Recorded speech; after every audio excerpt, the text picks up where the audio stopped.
Hi guys! Magandang araw! Ang gagawin ko nga pala ngayon ay magmamarinate ng binili kong pork belly. Wow! Masarap yun guys. At syempre, bumili din ako ng lagayan. Ayan, babasagin ito. Dito ko siya ilalagay.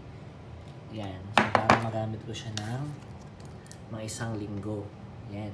So meron akong biniling pork belly na bacon strips. Wow!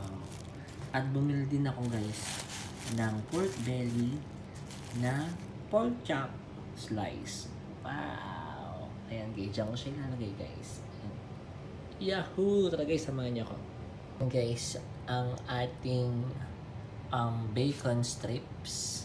At ito naman ang ating pork chop. Wow! Yahoo! Ang sarap nito guys. Mama chup chup. Guys, yan na. Ibababad ko na siya guys. Yehey! Ito nga pala yung pork chop guys. At ito naman yung bacon strips. Yahoo! Sarap yan guys. Yummy, yummy, yummy!